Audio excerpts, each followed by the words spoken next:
Hai kawan, assalamualaikum warahmatullahi wabarakatuh. Dan jumpa lagi sama saya Samudin di Karisma Channel tentunya. Nah sekarang saya mau kasih rekomendasi laptop under 5 juta yang paling worth it dibandingkan i3 bro.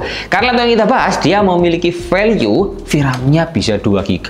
Kemudian laptop ini memiliki RAM DDR5 sama penyimpanan M2 NVMe Gen 4. Minusnya ada, RAM-nya memang solder. Tapi kalau kita ngomong soal performance, ini cocok buat kalian yang mau cari hiburan seperti main ke Valorant ataupun Dota yang punya budget under 5 juta rupiah. Inilah Lenovo V14 G4 AMN yang harganya itu dia punya 2 spek bro. Kebetulan yang kita review ini dia pakai Windows, harganya baru di angka 4,9 juta. Tapi kalau kalian pengen yang non OS, harganya jauh lebih murah bro, cuman di budget di angka 4,4 juta aja. Asli ini murah pol.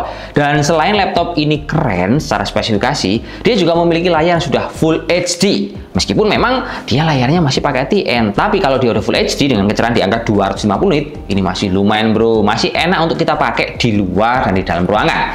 Tapi kalau ngomongin soal jeroannya di dalamnya, memang kalau kita bongkar, laptop ini bukan menggunakan Ryzen 3, tapi dia pakai prosesor AMD Athlon seri 7000, tepatnya di 7120U yang memiliki dual core dual thread dan kecepatan maksimal di angka 3,5 GHz.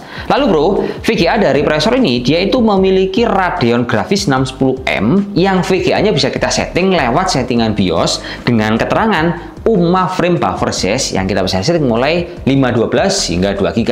Ini wajib banget kalian tahu bro, karena performa VGA ini akan sangat membantu buat teman-teman yang suka belajar untuk ngedit seperti kayak Photoshop, Corel, Adobe Premiere, Illustrator. Ini pengaruh banget untuk bisa mempercepat proses render kalian. Dan untuk bermain game, wah ini juga lumayan bro. Memang ini bukan yang paling kenceng, tapi kalau kita ngomongin di harga under 5 juta, ini sangat membantu dibandingkan kalau teman-teman beli laptop i3 yang VGA cuma pakai Intel UHD grafis. Lalu untuk RAM-nya laptop ini juga sudah pakai 8 GB DDR5 yang frekuensinya itu pakai 4800 MHz dan kekurangannya memang seri ini RAM-nya tersolder bro, alias nggak bisa di-upgrade. Kemudian untuk kelengkapan dari RAM-nya ini, si Lenovo V14 ini juga memiliki penyimpanan berupa M2 NVMe Gen 4 bro, dari harga under 5 juta yang kapasitasnya 256 GB. Ya memang sih kalau kita lihat speednya nggak begitu kenceng, tapi soketnya udah Gen 4. Jadi kalau teman-teman merasa kurang, beli aja M2 Gen 4, kurang lebih kasih 512 lah. Ini udah bener-bener worth it untuk bisa menemani kebutuhan teman-teman sekalian. Lalu kalau softwarenya seperti biasa, Lenovo ini lengkap yang kita bahas, ada Windows 11 sama Office. Tapi kalau kalian mau yang murah, bisa beli yang DOS, harganya cuma 4,4 juta. Dan pengalaman saya pas pakai laptop ini, enaknya itu adalah karena dia memiliki standar sertifikasi Military Guild 810H. Ini saya terangin bro, fungsinya dari sertifikasi ini. Misalkan teman-teman suka kerja di dalam atau di luar ruangan, terus kalian juga sering bawa laptop ini kemana-mana, sertifikasi ini penting banget bro. Karena dengan adanya sertifikasi ini, dia ini laptop sudah teruji dari beberapa pengetesan. Misalkan getaran bro ya. Jadi pas kalian bawa di dalam tas itu otomatis pasti akan berjajaran sama buku atau perangkat kalian yang lain. Nah pas kalian bawa jalan atau lari, ini kan dia gampang bergesekan. Terus kalau kalian taruh sembarangan jebret.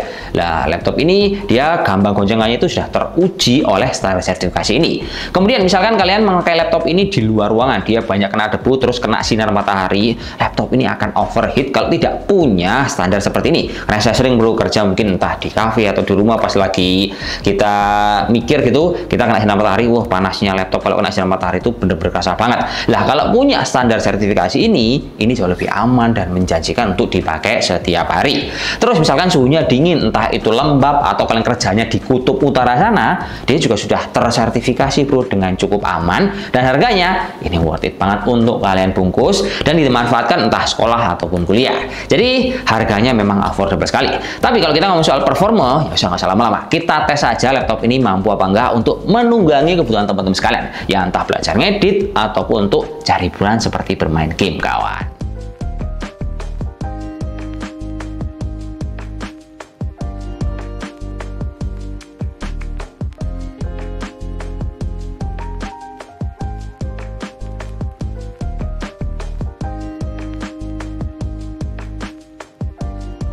Oke bro, lanjut kita ngebahas tentang pengalaman pemakainya. Pertama-tama, yang kita lihat dari laptop adalah mungkin layarnya. Yang kedua adalah tampilan fisiknya. Laptop ini tampilannya epic banget bro. Dia pakai material plastik ABS, bobotnya di angka 1,4 kilo, dan versi ini memiliki dua warna, ada gray seperti yang kita bahas, ada juga warna hitam.